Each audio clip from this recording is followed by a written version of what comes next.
Welcome. Well, you're at home with Jim and Joy, and you are an important part to our EWTN family, and we are delighted that you've welcomed us into your home. You know, we would love to hear from you, so send us an email with a question or a comment to jimandjoy@ewtn.com. And today, we are thrilled to be welcoming back Ann Leopold to our show. Now, Ann is the founder and CEO of Emmaus Home, which is a nonprofit organization that provides affordable, holistic, and faith-based housing to adults with intellectual and developmental disabilities, and it's in Pennsylvania. In January, Emmaus Home launched Beanability Coffee Cafe, which is a beautiful coffee house that provides a place for belonging, volunteering, and culture. And if you that place is jumping. It is beautiful. Yeah. Maybe you just want to go there for a good cup of coffee. So today she's here to continue our conversation all about the great work at Emmaus Home, everything that they're doing, and the need that there is for faith-based housing for adults with disabilities. Please go out to the website. You will be blessed. It's EmmausHome.org. And there you'll see highlights and conversations of family members who have placed their loved ones into Emmaus Home, and hear their stories and the difference that it's made in their lives. Just what's happened to their children, their adult children, who are coming alive and are really being supported in a beautiful community. So please go out to the website, EmmausHome.org. Well, community seems to be breaking down all over the country, all over the world, but not in Emmaus Home. Community is being built up, and it's expanding. And so let's pray for this great ministry and support it any way that we can. We'll be right back. Plenty more to come. Please don't go away.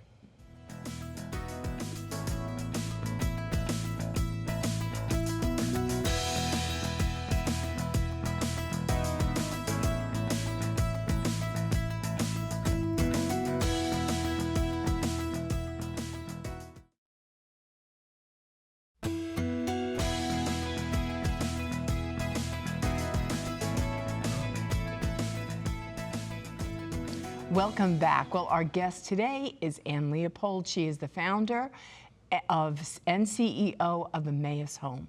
Please go out to the website, EmmausHome.org. It will put you in a beautiful mood, I promise you. Well, for our friends and family that didn't get to see the show yesterday, give a brief overview of Emmaus Home, the ministry of it, and its vision. I founded Emmaus Home almost 11 years ago, and on behalf of my son, Kevin, fourth of my 8 children, who has severe autism and intellectual disabilities. And I didn't like what I saw in the secular world. I didn't think there was any place that could match the love of his family for him. So I founded a nonprofit, Emmaus Home. The gospel of the road to Emmaus really was the catalyst behind the name. The disciples didn't recognize Jesus, and I feel society doesn't recognize all the good in our residents with disabilities. It's not what they do, it's who they are as beloved children of God. And they're so beloved. And they teach us really the secret of life. You know, what you see is what you get. And they're so pure of heart that they're just a joy to be around. Right. That doesn't mean it's easy. They have challenging behaviors. You know, and they could be very childlike in their emotions. So, you know, it's not easy, but then nothing that you do for the Lord is easy, is it? But it's worth it. Oh, 100%. And the test for us this side of heaven is working out our salvation with fear and trembling and just saying, Lord, what is the greater good that can come out of this? Because you're a mother of 8. You had 7 other children. 1 just happened to be autistic. And so you were like, we have to do something. We have to make a way, because if we're one family that's suffering and hurting, just imagine how many other people out there. And you had 7 other children to help and to help carry the load. And sometimes that's not the way it is in other people's lives. No, no. And we have presently 21 individuals that we provide housing for. And then we also go into additional people's houses to help their children that are not ready, you know, to place their children. And there is a waiting list of 30 individuals that are waiting to get into one of our houses. But it's such a daunting process to acquire a house. We don't own many of our homes. We only own one, actually, because it is so expensive right now to buy a home. So there's a great need, and we rent homes, and that's not always the most stable thing. A landlord at 30 days notice could evict us. So we want really to own our own homes, just for the security and stability for our beloved residents. So you have one home that you own, another 12 or so that you're just kind of renting there. The state does do some funding, but it's not for getting a home or purchasing a home or paying rent. It's for the inner workings of what's going on in the homes that you have. Yes. And like you said, these other homes that you're renting could come and go at any point based upon who you're renting from. So that's a lot, and these are real people in these homes. You need stability. Yes, and they love their homes. You know, they absolutely, they decorate them. They pick the colors of the paint. They're you know, as independent as they possibly can be. And you know, with my own son, he comes and visits every week, but he always says, "I'm going home," and that is success. Yeah. And because it's a place for him where he says, this is where I belong. Yes. This is where I'm flourishing. Yes. You know, and it might not look like a quote unquote normal situation for someone else, but it's his normal. Yes. And you want to make his normal as comfortable and pleasurable as you possibly can. Yeah. And like you said, with some of your people in this place, I think it might be especially so with autism, that I find a little bit of knowing some people that stability, routine, that, you know, why would this change? And once I get this rhythm and I like this here, then don't take me out of it. Right, exactly. And so you said that's being established with your people, but the fact of the matter is these homes could be taken at any point. Yes, yes. So it's scary. Right. And, you know, we rely on the state, but it's not enough. Right. You know, our payroll is through the roof. We employ over 50 people right now just to care for our individuals and to give them a beautiful life, and for them, for their health and safety. They require such supervision. Tell our family about Beanability and this beautiful cafe that you have. Where did it come from? And like, what was the thought process in it? And how is it being sustained? So you're really smiling when we speak about it. Is it Beanability? Yes. Okay, so you like that. I do. It's actually my husband who came up with that name, because everyone has an ability, you know, one way or the other, as the video highlights. But it was in my mind's eye for a couple of years, and I wanted a place, a belonging place, where our people and other people could come and hang out together, form relationships, and, you know, listen to live music. So we have live music now twice a week. We have Christian singers that come in on Thursdays, and we have a jazz trio on Saturdays. Yes. So it took about a year. We got a donation, and we had to renovate and make a former insurance office ADA compliant, and that included ADA bathroom. So that took a while. So we officially opened this past January, and we're open 5 days a week, and I'm there a lot. So that's taking up a lot of my time right now. And you know, God really does have a sense of humor, because I never thought I would be a barista at this stage of my life. You've been that all your life. You just didn't know the name for it. You've been serving coffee all along. Yes. So, so it's a great place. Families come in, you know, I have games around, they play checkers. One dad is teaching his little girl how to play checkers. I think that's so cute. And another young man showed up one day with a suit and tie in his resume. He's special needs, but he's going to college, and he wanted to know how he could help. Another kid writes rap music, and he comes in and sings this rap music every now and again on a Saturday.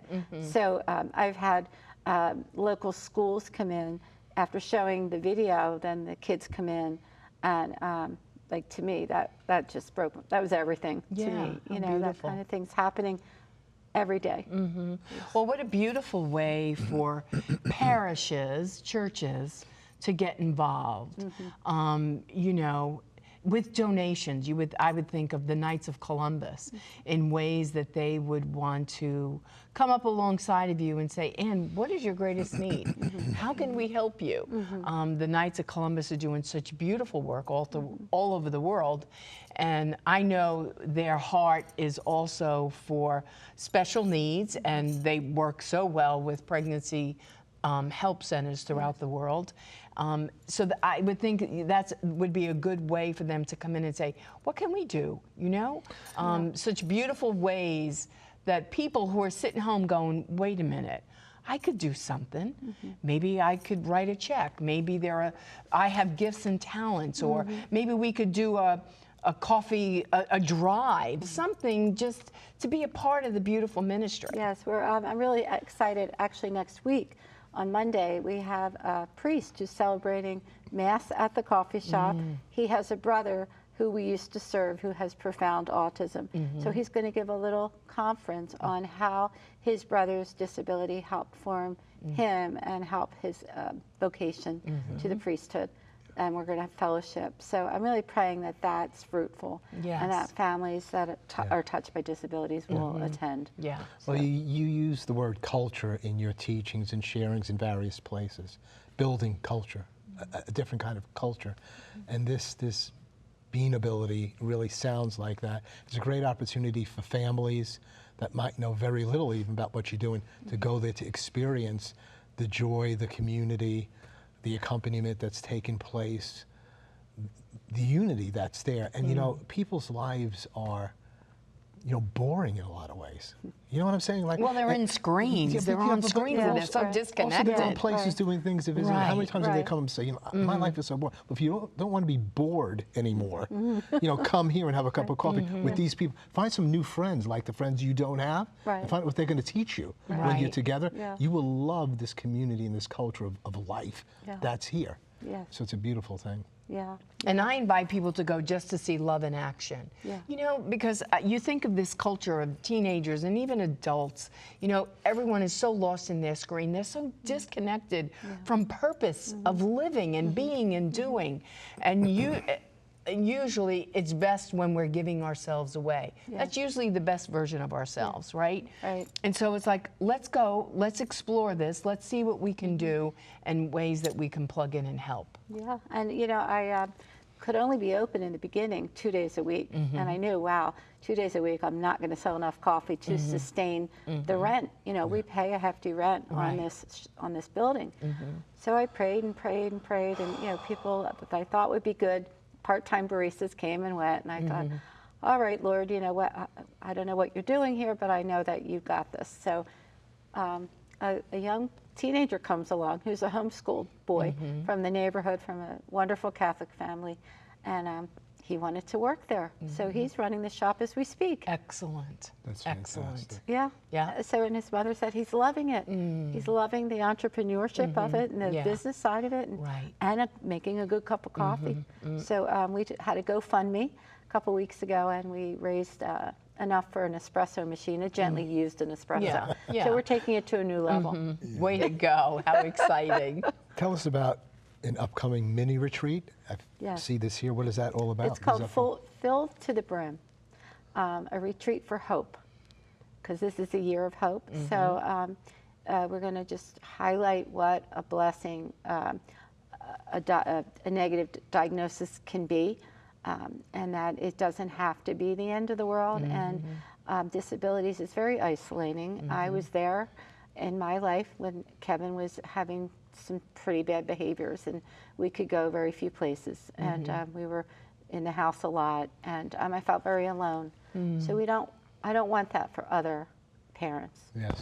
So do you go to a retreat center and No, have we're this? doing it right at our little cafe. So we Wonderful. have to max it out at 30 because it's only 1,200 square feet. Okay. Yeah, but we've already had different events. We've had a local artist in the Philadelphia area does Saints Alive, where he's just written a new album all about lives of the saints, and he performed there. And of course, the air conditioning wasn't working that night, but you know, I said, well, yeah, offer it up. Offer it up. There you go. That's great. You know, this morning before the show, I was out walking. So we live in this community. We've been living there now like 43 years. I walk, I jog, I do things. People get to know you. See, I had a lady pull up, and she said, Reverend Pinto, because she knows me as a former pastor, you know, would you pray for me? She's in the car, and she looks, you know, pretty depleted. So I said, well, what? She goes, I think you know who I am, and I have a daughter that's disabled. She's always in the wheelchair, and so then I knew who she was talking about. So she just had, she's probably been in this wheelchair for about 20, 30 years now. And she had some surgery on the spine. It's made it even more difficult, I guess, for her. She is so worn out. And she just said, For "Would you being pray the for me?" caretaker. So I prayed for her right there. You know, I just prayed for her, and she lost her husband. I know he was a minister. He passed away. So she's got this this daughter now that's, you know, probably 40 years old or something, 35 years old. And then so I said, yeah, well, you know, so I was walking away after praying with her, and then she called me back. She said, Reverend Pinto, come here. And here's a wheel, and right by the windshield, she takes a picture of her daughter when she could stand. And she says, Reverend Pinto, this is what I see when I see my daughter. This is what I want to see, you know? And I was just so moved, but like you're saying, people are so alone and lacking community. I went home and I told you, I said, I said, but I can't do anything for her. You know, well, I guess I can pray and all, but like I can't fix this. I can't, but at least you're offering some aid, some assistance, some community, something that you're not alone. We actually understand what's going on here. Here's what can be done, what really can't be done. You know, people need that. The lady was pretty desperate with me. I had a mom walk into the coffee shop a few weeks ago, and she just hugged me, and she said, thank you for providing a place for my son to come to. Because once they graduate at 22, and they're not able to work, there's very little out there that the state provides. You know, there are certainly some church groups, some community groups, advocacy groups that, you know, provide as much as they can, but there needs to be more. Right. Well, how beautiful it is to have a coffee shop as opposed to going to an adult daycare. You know, it's like here I go and I can have coffee. If I don't drink coffee, I can get something else to drink. But I'm among the living. Yes. And I'm doing the living. Right. And you're getting You know? entertainment. Yeah. Are they? How beautiful. How beautiful. Yeah. We're going to take a break at this point, and we're going to hold you over for the final segment. This has been such a delight and a holy conversation. So there's plenty more to come. We'll be right back. It's EmmausHome.org, EmmausHome.org. Go there now or after the show. Just see the beautiful video that's there. See these faces. See Jesus Christ emanating from these faces, and the welcome. As Christ welcomed you, you should welcome one another. Emmaus Home welcoming these precious, precious people. We'll be right back. Plenty more to come. Don't go away.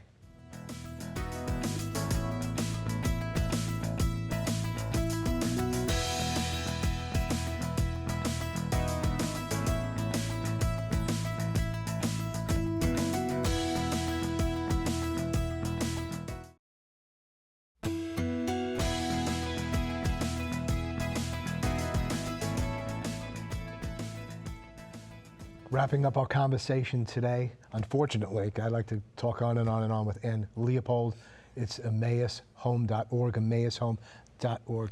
So, Ann, just share with us again, you've got these homes, what municipalities that they're in, because I want people listening, if they're in those municipalities, they just need to come and see what's going on, come to the coffee house, and so on. What are some of those municipalities? Well, we're in 4 counties in Pennsylvania.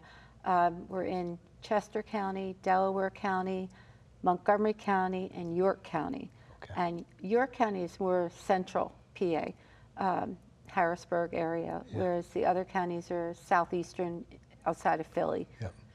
Well, just share with us. I mean, it's a great work. It's a holy work. It's a joy-filled work. It's an exhausting work. That lady you pulled up is saying, I'm caring for my one child. She just looked so depleted. It was incredible. So what does this mean? What do you need there? Who are you looking for, so to speak? And it's going to be a blessing to them, but it's a real call to service. Yeah, well, it definitely takes a village. You know, it takes a whole team of people to even open one house. You know, the first step in the whole process is to have the need for a house in a certain community. And then you have to identify a rental house. Then you have to approach the landlord. And oftentimes, you know, the landlords aren't familiar with what we're doing, and they don't really want to rent to people with disabilities for various reasons. Mostly they're fearful, you know, of the unknown, or they're prejudiced. And then we have to get the certificate of occupancy from the town, from the municipality. And each municipality, even within a county, is different and runs things differently. So we're dealing right now with a municipality that wants us to install water sprinklers to the tune of $10,000. So you can see why it costs so much to open a home. And that doesn't even mean we're purchasing it. We're renting it. We would like to purchase our homes for that stability and peace of mind that our residents won't have to be asked to leave at some point at the landlord's whim. Yeah, which means so much to your residents, to your people, because we've been speaking about